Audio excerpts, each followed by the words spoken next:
pagi sahabat Health Podcast Fakultas Ilmu Kesehatan Universitas Muhammadiyah Surabaya. Gimana kabarnya? Pasti sehat-sehat kan? Dan kalian pasti tentu saja menantikan materi pada acara podcast Health Fakultas Ilmu Kesehatan UM Surabaya. Perkenalkan, saya Adinda Chandra Rahmania sebagai Duta Fakultas Ilmu Kesehatan, dan saya pada pagi hari ini akan menemani sahabat di rumah dengan materi podcast yang sangat luar biasa dan sangat dinantikan, yaitu HIV, AIDS, dan COVID-19. Dan saya juga tidak sendirian di sini. Perkenalkan, beliau Dekan Fakultas Ilmu Kesehatan, Ibu Dr. Nur Karoma, SKM MKes, dan selain itu saat ini beliau menjabat sebagai Sekretaris Majelis Kesehatan Pimpinan Wilayah Aisyah. Assalamualaikum Ibu, gimana kabarnya? Sehat? Waalaikumsalam warahmatullahi wabarakatuh. Alhamdulillah sehat, semangat luar biasa. Semangat pastinya teman-teman dengan materi yang sangat luar biasa mengenai HIV, AIDS, dan COVID-19 ini. Sangat luar biasa pemateri kita pada pagi hari ini. Dan sebelum saya melanjutkan ke pertanyaan pada pagi hari ini, kita ketahui bersama bahwa pandemi COVID-19 masih tetap berlanjut, dan kita dengar bahwa adanya varian baru dari COVID-19, yaitu varian Omicron.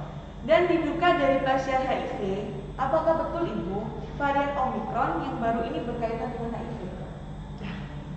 Ya, kalau melihat perkembangan yang ada dari hasil penelitian itu belum bisa menunjukkan bukti yang signifikan bahwa pasien HIV ini bisa menularkan Omicron dengan varian yang baru ini. Sehingga apa yang kita sampaikan, kita dengar harus bisa dibuktikan juga dengan hasil penelitian. Sampai sekarang sepertinya belum ada bukti yang menunjukkan bahwa pasien HIV/AIDS berisiko untuk menularkan Omicron. Baik teman-teman, kita lanjut ke pertanyaan berikutnya. Mengingat kemarin pada hari Rabu 1 Desember 2021, kita tahu bahwa hari itu ialah bertepatan dengan Hari AIDS Dunia. Apakah HIV dan AIDS adalah penyakit yang sama atau berbeda, Ibu? Iya, pertanyaan yang sangat bagus. Jadi ini yang memang perlu kita ketahui bersama. Kalau kita lihat bahwa AIDS ini adalah acquired gitu ya, immunodefisiency syndrome, yang ini adalah satu penyakit dari kumpulan beberapa gejala yang ini merupakan sindrom yang sangat besar pengaruhnya dari penurunan kekebalan tubuh atau imunitas manusia. Dan AIDS ini dipengaruhi atau diakibatkan karena human immunodeficiency virus, jadi virus HIV ya, sehingga yang diserang pertama adalah kekebalan tubuhnya. Nah, sementara di sisi lain yang sekarang sedang ramai dibicarakan dan menjadi pandemi besar tidak hanya di Indonesia tetapi juga di internasional, COVID-19, ini yang diserang juga adalah kekebalan tubuhnya, imunitas manusianya. Tetapi ini suatu hal yang berbeda karena penyebab penyakitnya adalah berbeda, gitu ya. Tetapi apakah ini bisa saling mempengaruhi karena sama-sama imunitas tubuh yang diserang? Nah, hasil penelitian menunjukkan bahwa belum ditemukan, ini secara internasional WHO mengatakan bahwa belum ditemukan bahwa pasien HIV/AIDS itu mempunyai resiko yang sangat besar terhadap COVID-19. Nah, ini juga yang memang harus kita tunjukkan kepada masyarakat luas bahwa sebenarnya setiap orang mempunyai risiko terkena COVID-19, punya risiko juga terkena HIV/AIDS. Tinggal bagaimana kita semua untuk bisa menjaga diri, bagaimana imunitas tubuh kita itu selalu dalam kondisi fit atau baik. Berarti memang harus sehat, Ibu ya. Harus sehat. Ibu. Imunitas tubuh ini tidak hanya dari fisiknya, tetapi psikologis ini sangat besar pengaruhnya juga terhadap penurunan imunitas tubuh. Maka yang harus kita utamakan adalah bahagia, ya. Bahagia dulu, kurangi stres teman-teman. Mensyukuri apa yang sudah ada, sehingga itu bisa meningkatkan imunitas tubuh dan secara otomatis aktivitas dan perilaku kita sehari-hari ini juga bisa membuat kita fit, sehat setiap saat. Baik, luar biasa. Lalu Ibu bisa dijelaskan pada sahabat Health Podcast di rumah yang ada di rumah mengenai bagaimana awal mula atau sejarah mengenai Hari AIDS? Iya betul. Jadi di bulan Desember ini satu momen yang sangat besar pengaruhnya terhadap kita sebagai insan kesehatan ya. Tanggal 1 Desember kemarin itu adalah Hari AIDS Sedunia. Nah, mengapa Hari AIDS ini diperingati di bulan Desember? Ini memang ada ceritanya yang panjang begitu ya. Diawali bahwa 1 Desember atau peringatan AIDS ini WHO menyampaikan bertujuan untuk bisa menyadarkan kepada masyarakat dunia bahwa AIDS ini suatu penyakit yang perlu penanganan serius gitu ya. Kenapa tanggal 1 Desember? Nah ternyata ceritanya ini kita lihat dari sumber awal di sana di Jenewa gitu. Peringatan Hari AIDS Sedunia pertama kali digagas oleh James Webb dan Thomas Nathan waktu itu pada bulan Agustus tahun 1987. Sudah lahir? Belum lahir ya. Ya, nah mereka berdua ini adalah petugas informasi publik pada program Global AIDS WHO di Jenewa, Swiss waktu itu. Dan mereka berdua menyampaikan ide ini kepada direktur program Global AIDS di dunia, di internasional itu, bahwa ternyata Dr. Jonathan Boone ini menyukai dengan ide itu dan setuju, yang akhirnya pada bulan Desember, tanggal 1 Desember pada tahun 1988 itu pertama kali Hari AIDS Internasional diperingati. Mengapa di bulan Desember? Karena mengingat di Amerika Serikat waktu itu memang ada selang waktu yang sudah panjang dari pemilihan presiden Amerika Serikat, sehingga bisa media ini beralih fokus ke AIDS itu. Alasan keduanya, karena tanggal 1 ini masih ada rentang waktu juga untuk peringatan Natal dan Tahun Baru. Jadi itulah kemudian ditetapkan di tanggal 1 Desember ini adalah sebagai Hari AIDS Internasional. Kita kemarin ya, 2 hari yang lalu, dan tema Hari AIDS pada tahun 2021 ini adalah akhiri ketidaksetaraan, akhiri AIDS. Mengapa seperti itu? Karena WHO menilai bahwa kondisi pandemi COVID ini bisa mempengaruhi segala lini semuanya, termasuk ekonomi, sosial, budaya, bahkan ekonomi, gitu ya, sehingga pengobatan, proses perawatan, pengobatan, kemudian analisa dan seterusnya tentang HIV/AIDS ini bisa jadi kemudian akhirnya beralih kepada COVID-19. Maka tema itu diambil adalah akhiri ketidaksetaraan ini, karena kekhawatiran dari dunia internasional COVID-19 ini harus diutamakan, sementara HIV/AIDS ini juga tidak boleh dilengahkan. Jadi tidak boleh ada ketimpangan perawatan, pengobatan, layanan, ada akses kesehatan pada pasien-pasien HIV/AIDS. Nah, peran kita memang sangat besar di situ ya. Baik Ibu. Ya, kita kan pandemi COVID-19 ini kan kita ketahui gejala COVID kan seperti flu, batuk, kayak gitu. Bagaimana kita bisa membedakan antara itu flu biasa atau flu COVID atau itu flu memicu kepada HIV atau AIDS? Bagaimana cara kita bisa membedakan? Iya betul. Ini satu pertanyaan yang sangat bagus, dan kondisi yang sekarang perubahan iklim atau cuaca ini bisa mempengaruhi imunitas seseorang sehingga drop begitu ya. Akhirnya bisa flu, bisa batuk, meriang, demam, bahkan lemas badannya, bahkan apalagi diare dan seterusnya. Pada dasarnya tidak ada perbedaan antara gejala flu yang dialami oleh pasien HIV/AIDS dengan orang pada umumnya. Tetapi kita perlu lihat pada di HIV/AIDS itu ada 3 tahapan di dalam melihat gejala-gejala atau sindroma yang ada di pasien tersebut. Pada tahap pertama memang muncul beberapa gejala itu, tahap yang sangat ringan yang ini tidak bisa dibedakan dengan flu orang pada umumnya, gitu ya.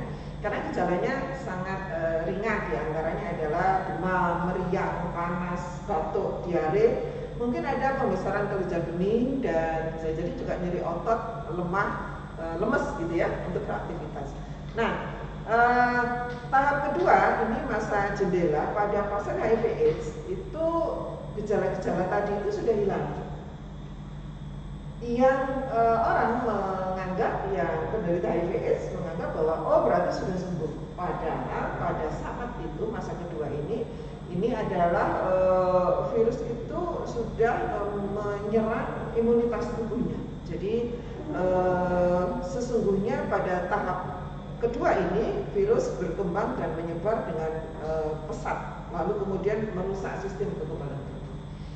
Nah, pada tahap ketiga, pada tahap ini sistem kekebalan tubuhnya sudah rusak sehingga memunculkan gejala yang lebih berat. Nah, ini yang berbeda dengan manusia yang lainnya atau orang pada umumnya, karena sudah terlihat sekali gejala yang sangat berat. Di antaranya adalah pembengkakan kelenjar getah bening, demam, flu, batuk pileknya itu sudah lebih dari 12 hari. Nah, ini yang perlu diwaspadai. Kemudian bisa diare yang sudah kronis, sesak, kemudian ada batuk yang kronis, infeksi jamur pada mulut, pada tenggorokan, pada kemaluan gitu ya, mudah memar, bahkan muncul keunguan itu di ruang-ruang kemerahan, tidak hanya merah tapi sudah bentuk keunguan di kulit, permukaan kulit. Nah, ini yang perlu diketahui tahapan gejala yang muncul pada pasien HIV/AIDS dengan orang flu pada umumnya. Kalau pada tahapan pertama itu sulit membedakan karena sama-sama tahapan ringan flu biasa. Tetapi kalau pada orang dengan HIV/AIDS itu kalau sudah masuk pada tahap kedua bahkan tahap ketiga ini bisa dibedakan. Nah, ini harus diketahui ya, selama kita tidak melakukan hal-hal yang menyimpang yang menjadi pencetus terjadinya HIV/AIDS, insya Allah flu itu bisa kita lihat gitu ya, karena flu biasa seminggu 2 minggu sudah sembuh. Berarti memang parah sekali Ibu ya. Dan kita bagaimana kita mengetahui Bu penularan yang terjadi pada HIV/AIDS, apakah penularannya itu sama dengan COVID-19 atau kan COVID-19 kan penularannya kan macam-macam Ibu ya, bisa dari pernafasan, kita menyentuh, kita berdekatan dengan orang yang terjangkit COVID. Apakah HIV/AIDS sama dengan COVID atau berbeda? Iya. Ingat HIV/AIDS ini satu kumpulan gejala, kumpulan sindroma gitu ya. Yang ini adalah penyakit yang mematikan, yang perlu ditegakkan dengan berbagai macam diagnosis. Kenapa? Karena tidak cukup hanya melihat gejala atau keluhan pasien saja, tetapi harus dibuktikan dengan pemeriksaan lanjutan.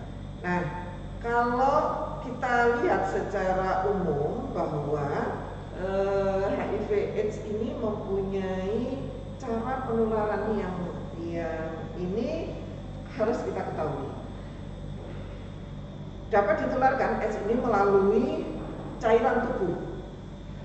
Termasuk cairan tubuh itu apa saja yang dikeluarkan? Bisa dari darah, air mani, cairan vagina, kemudian bisa juga dengan air susu itu yang sedang menyusui, sehingga bayi yang sedang dilahirkan dan menyusui dari ibu yang positif HIV/AIDS itu risiko besar tertular HIV/AIDS. Nah, metode penularan HIV/AIDS ini antara lain dengan hubungan seksual yang pasangan kita itu pasangannya adalah positif HIV/AIDS, sehingga harus ada filter untuk bisa itu, misalnya menggunakan kondom dan sebagainya. Bisa juga dengan penggunaan jarum suntik. Nah, jarum suntik yang disposable itu harus segera dibuang, tidak boleh digunakan ulang kepada orang lain. Nah, ini yang sangat berisiko kepada orang-orang yang terbiasa dengan narkoba begitu ya, menggunakan jarum suntik yang bergantian, peminjaman satu dengan yang lainnya, karena jarum suntik yang pernah digunakan oleh pasien HIV/AIDS kemudian dipakai yang lain, risiko besar penularan HIV. Kemudian bisa juga kehamilan, kelahiran dan menyusui pada ibu yang sebelumnya positif HIV/AIDS. Nah, ini harus dengan pengawasan dokter apabila ibu tersebut positif HIV AIDS, karena air susu itu bisa menularkan. Tetapi beberapa kasus ini sudah dengan pengawasan dokter yang ketat sehingga tidak menularkan gitu ya. Nah, yang berikutnya lagi transfusi darah ini juga bisa menularkan, tetapi sekarang screening yang sudah sangat ketat, yang sudah lebih bagus bahwa pendonor itu harus benar-benar dilihat apakah positif atau tidak. Kalau positif secara otomatis tidak diperkenankan untuk donor darah. Nah, beberapa cara penularan itu yang mungkin harus diketahui, karena kalau kita hanya duduk jajar berdua begini dengan pasien HIV/AIDS tanpa ada sentuhan, tanpa ada cairan yang terkena dari kita, ya insya Allah tidak ada masalah gitu ya. Berbeda dengan COVID. Kalau COVID dengan kita duduk bersampingan, ngobrol tanpa menggunakan masker, tanpa menggunakan filter, karena penularannya berbeda melalui saluran pernafasan atau droplet infection. Tapi kalau HIV/AIDS dengan cairan, ya bersentuhan gitu. Selama kita tidak ada cairan, kita bersentuhan satu dengan yang lain, tidak ada cairan dari tubuh pasien positif COVID kepada yang lainnya, insya Allah tidak ada penularan. Nah, ini berbeda ya, beda. Kalau COVID-19 ini sangat mudah, karena mengapa harus ada memakai masker, harus selalu cuci tangan, harus menjaga jarak, karena cara penularannya melalui udara ya. Berarti disimpulkan bahwa penularan COVID-19 dan HIV/AIDS itu berbeda ya teman-teman ya. Kita akan masuk pertanyaan berikutnya, bagaimana Ibu, apakah pasien yang terkena HIV/AIDS ini bisa disembuhkan? Iya. HIV/AIDS ini tadi saya sampaikan bahwa ini adalah penyakit yang mematikan, yang sampai sekarang beberapa peneliti ingin mencari pengobatan yang pas, bahkan vaksin yang bisa digunakan. Tetapi itu masih terus berproses. Karena ternyata HIV/AIDS ini atau Human Immunodeficiency Virus ini jika menjalani perawatan dengan baik, pasien yang menjalani perawatan dengan baik, dengan minum obat-obat yang teratur selama seumur hidup, insya Allah bisa mempertahankan kondisi tubuhnya dengan sehat, fit untuk bisa melakukan aktivitas sehari-hari. Tetapi untuk sembuh total sampai sekarang belum ada. Nah, apakah bisa sembuh dengan sendirinya? Nah, dengan sendirinya ini sampai sekarang peneliti sedang mencari komposisi obat yang tepat, kemudian vaksin-vaksin yang tepat, karena memang beberapa pasien HIV/AIDS ini harus ditunjang dengan pengobatan yang rutin, pengobatan yang teratur, kemudian menjaga imunitas dirinya untuk selalu fit. Sampai saat ini memang belum ada obat dan terapi yang mempunyai yang membuat pasien HIV/AIDS itu sembuh total. Ya, jadi memang perlu penguatan untuk bisa mampu beraktivitas sehari-hari dalam kondisi yang fit, karena obat itu pun harus dikonsumsi seumur hidup. Ya. Baik teman-teman, jadi selain kita harus menjaga imun tubuh semakin sehat, kita juga harus rutin meminum obat-obatan HIV/AIDS ya teman-teman ya, agar bisa tersembuhkan atau bisa disembuhkan gitu ya teman-teman ya. Baik sahabat-sahabat podcast yang ada di rumah, sangat seru bukan pembahasan kita mengenai materi yang sangat-sangat kita nantikan, HIV/AIDS dan COVID-19 ini.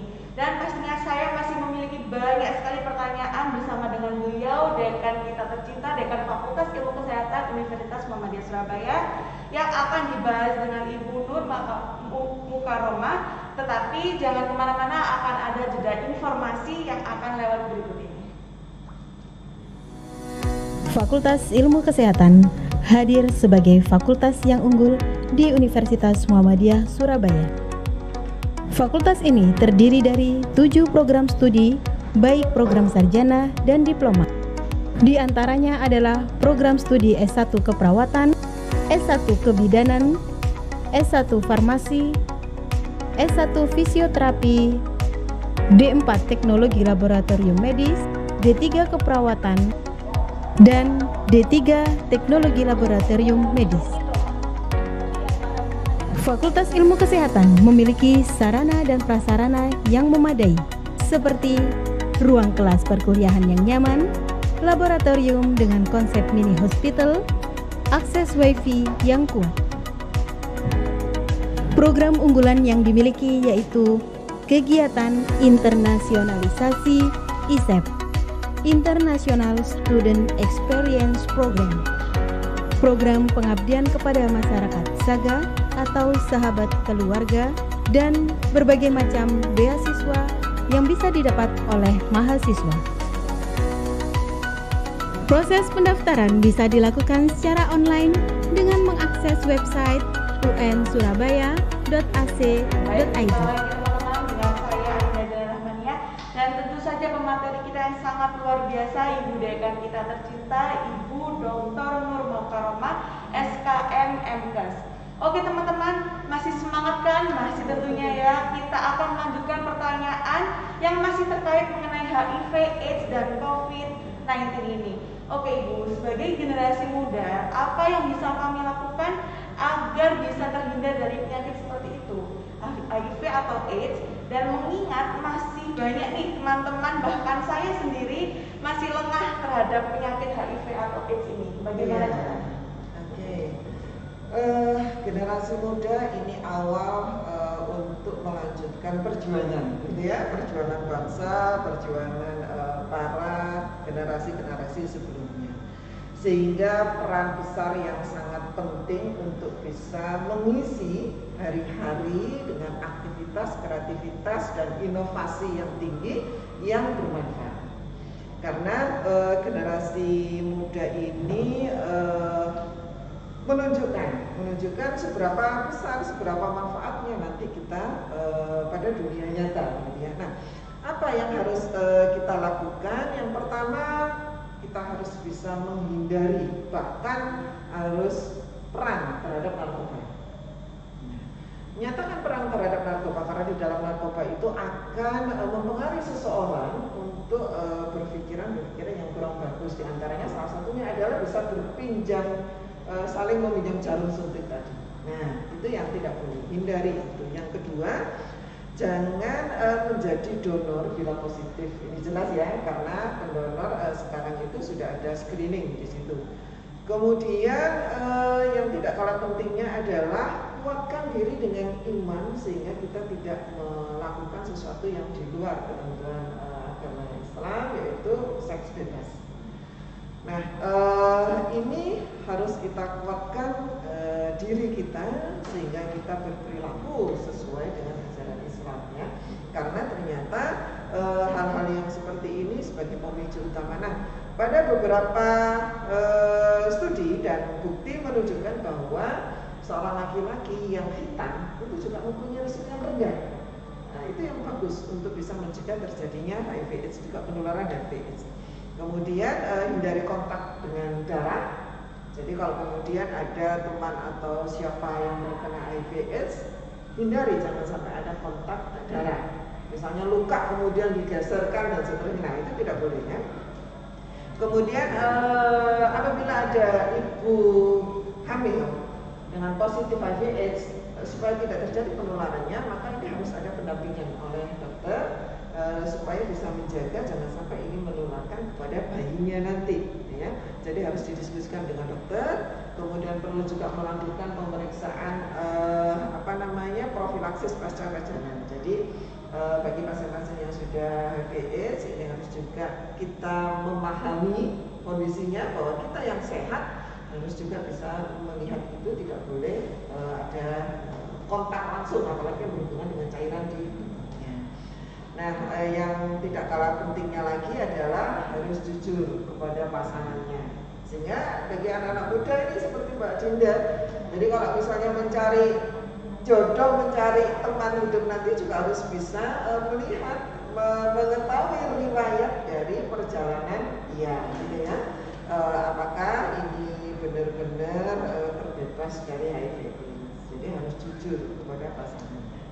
Maka sebagai generasi muda, yang utama, yang penting bagi seluruh generasi muda pada umumnya tingkatkan isi waktu dengan kreativitas yang bermanfaat, inovasi yang bermanfaat, tingkatkan keimanan, bergaulah dengan orang-orang yang memang benar adanya gitu, mempunyai kreativitas dan hasil-hasil yang bagus untuk bisa bermanfaat kepada orang lain, sehingga tidak ada kesempatan untuk melakukan hal-hal yang negatif ya.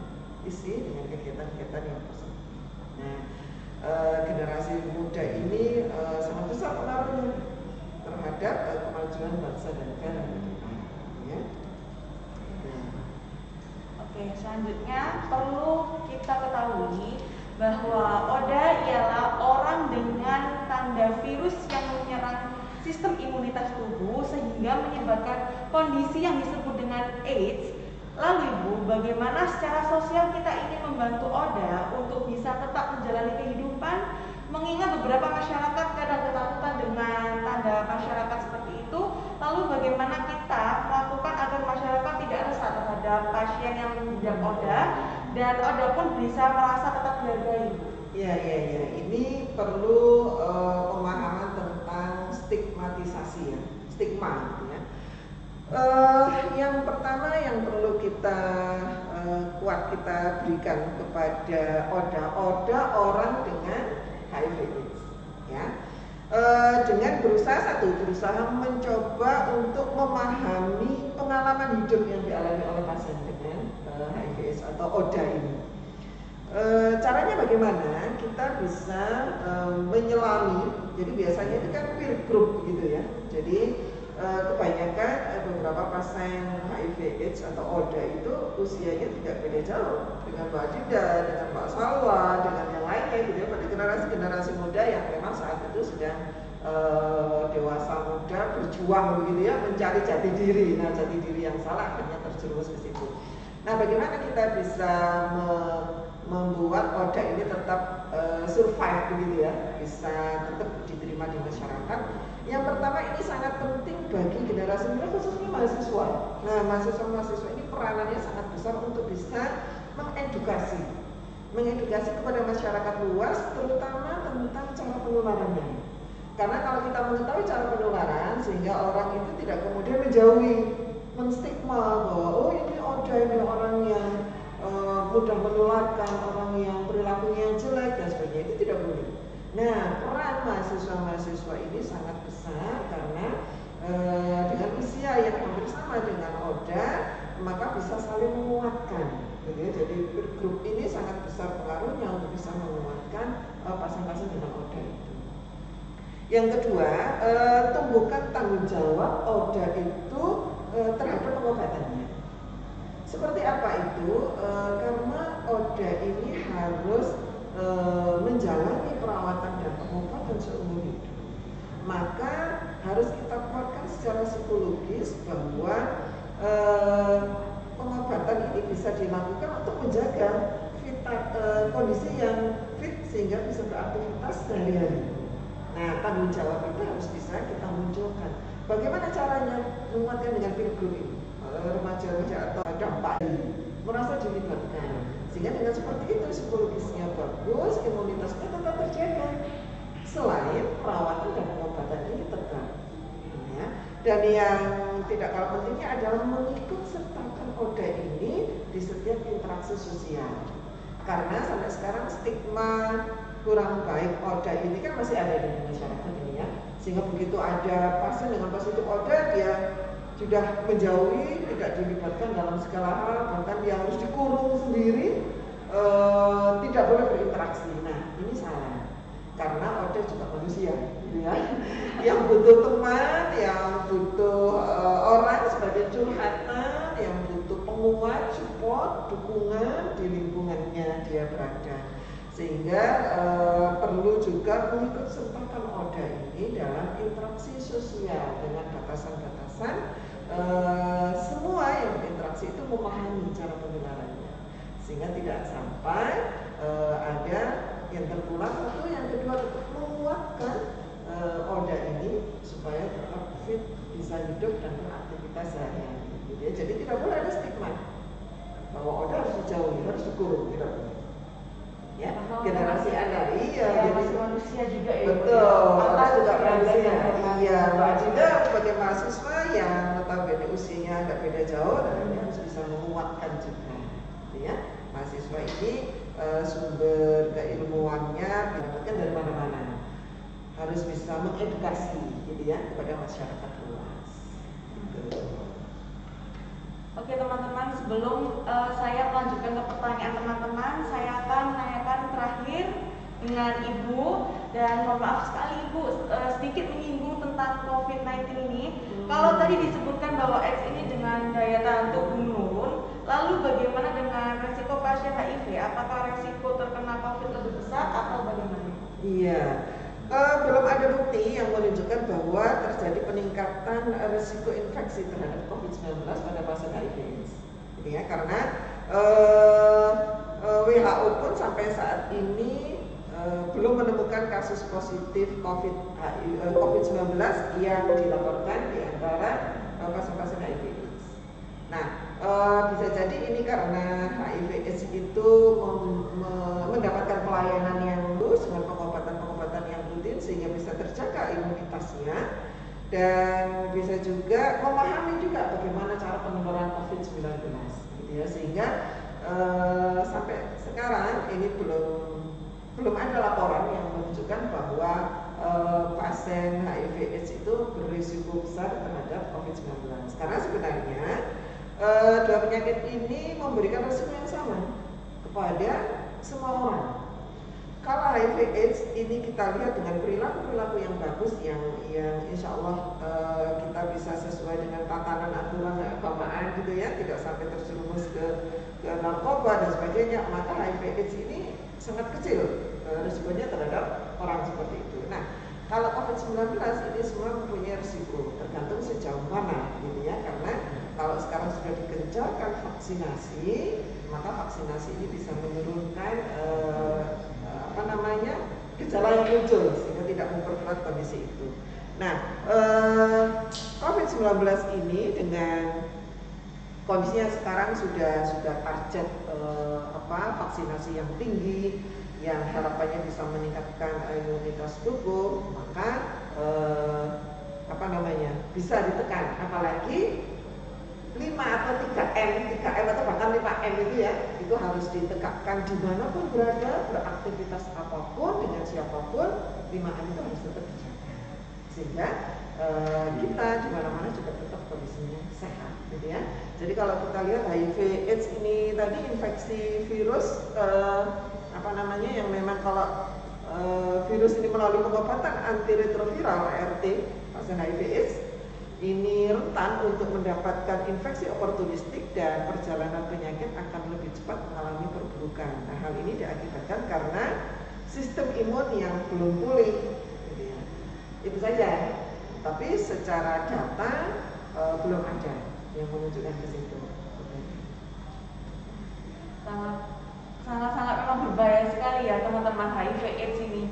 Oke teman-teman, apakah teman-teman memiliki pertanyaan khusus kepada beliau Ibu Nurul Karoma? Silakan di kolom chat Instagram baik YouTube, silakan.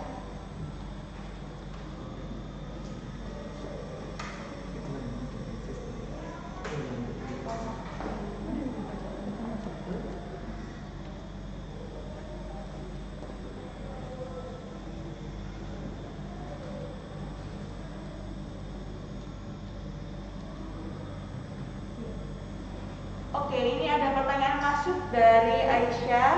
Ibu, bagaimana pentingnya dukungan keluarga dan masyarakat terhadap prognosis penyakit HIV atau AIDS? Iya, pertanyaan yang sangat bagus ya. Jadi support system, support sosial termasuk keluarga dan lingkungan masyarakat ini sangat besar pengaruhnya terhadap pasien-pasien HIV/AIDS. Ya. Jadi untuk bisa mempertahankan kondisi tubuhnya tetap fit, imunitasnya juga tetap terjaga sehingga dia mampu beraktivitas sehari-hari selain perawatan dan pengobatan yang rutin, dukungan keluarga ini sangat besar pengaruhnya. Sehingga dengan dukungan keluarga, support yang besar dari keluarga dan lingkungan masyarakat yang dari pertanyaannya Mbak Adinda itu, ini akan mempertahankan dia merasa tidak di stigma, tidak disendirikan. maka dia tetap bisa beraktivitas, tetap dilibatkan. Jadi hasil penelitian banyak sekali menunjukkan bahwa dukungan keluarga ini sangat besar pengaruhnya, persentase pengaruhnya dibandingkan dengan pasien-pasien HIV/AIDS yang tanpa dukungan keluarga, meskipun itu sama-sama melakukan perawatan dan pengobatan yang sama.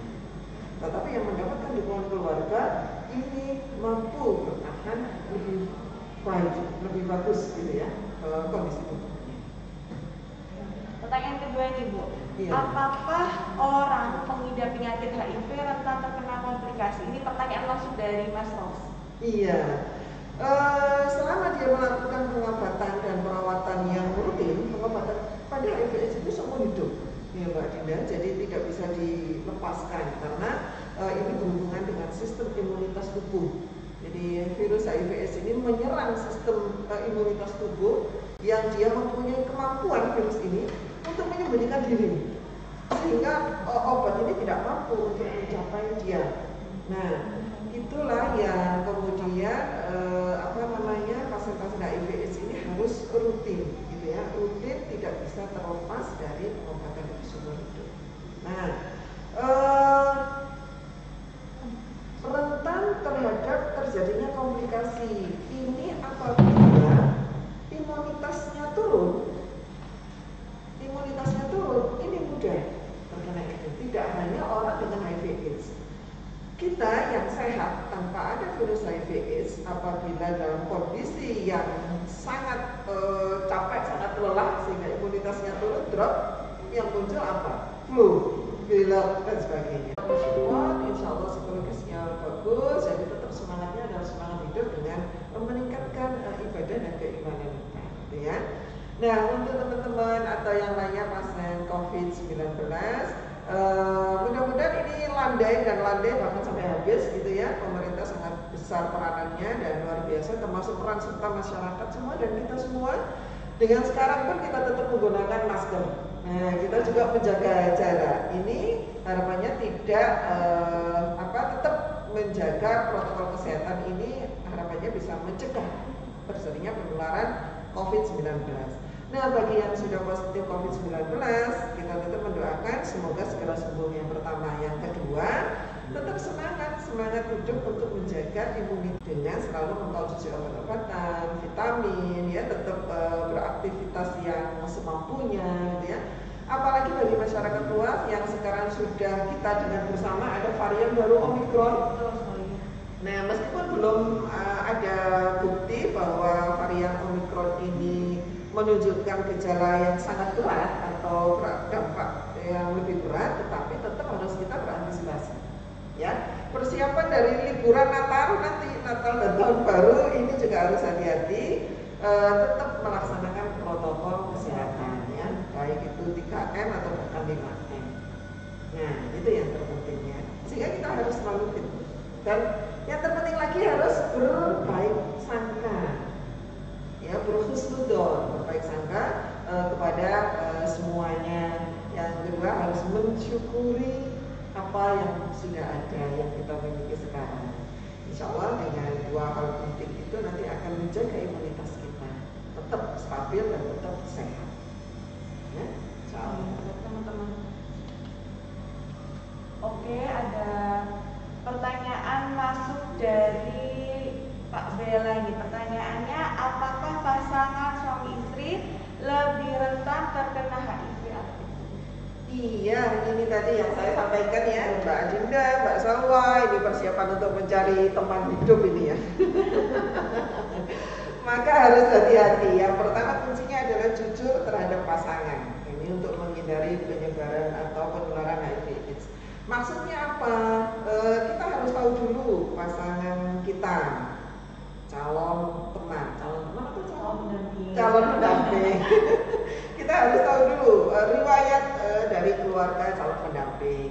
Kalau kemudian memang di situ tidak ada resiko, tidak ada perilaku yang kira-kira mengarah ke HIV/AIDS, aman, maka rasanya ini bagi orang-orang yang memang mempunyai perilaku atau punya riwayat, contoh narkoba, mudanya. Yang kedua, berperilaku seks bebas.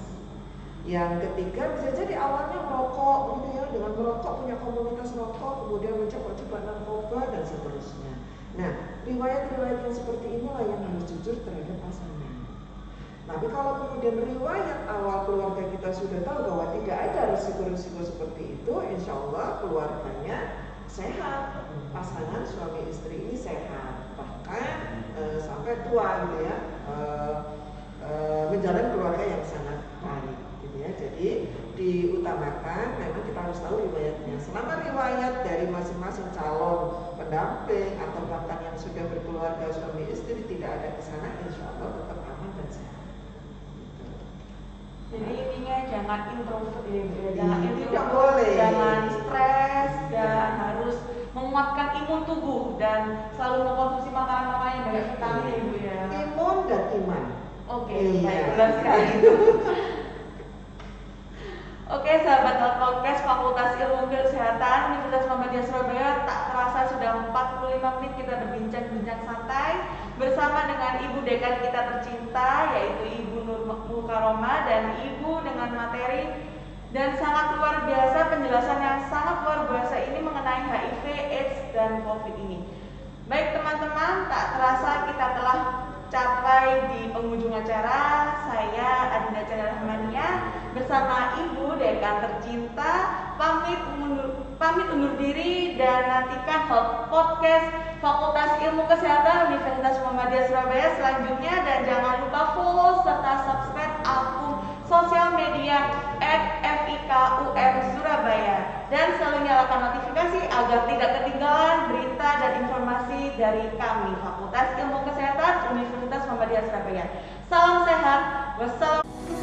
Fakultas Ilmu Kesehatan hadir sebagai fakultas yang unggul di Universitas Muhammadiyah Surabaya. Fakultas ini terdiri dari 7 program studi, baik program sarjana dan diploma. Di antaranya adalah program studi S1 Keperawatan, S1 Kebidanan, S1 Farmasi, S1 Fisioterapi, D4 Teknologi Laboratorium Medis, D3 Keperawatan, dan D3 Teknologi Laboratorium Medis.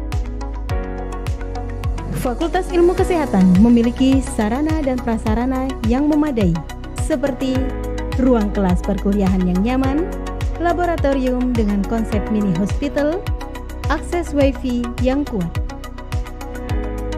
Program unggulan yang dimiliki yaitu kegiatan internasionalisasi ISEP, International Student Experience Program, kepada masyarakat SAGA atau sahabat keluarga, dan berbagai macam beasiswa yang bisa didapat oleh mahasiswa. Proses pendaftaran bisa dilakukan secara online dengan mengakses website unsurabaya.ac.id. UN Surabaya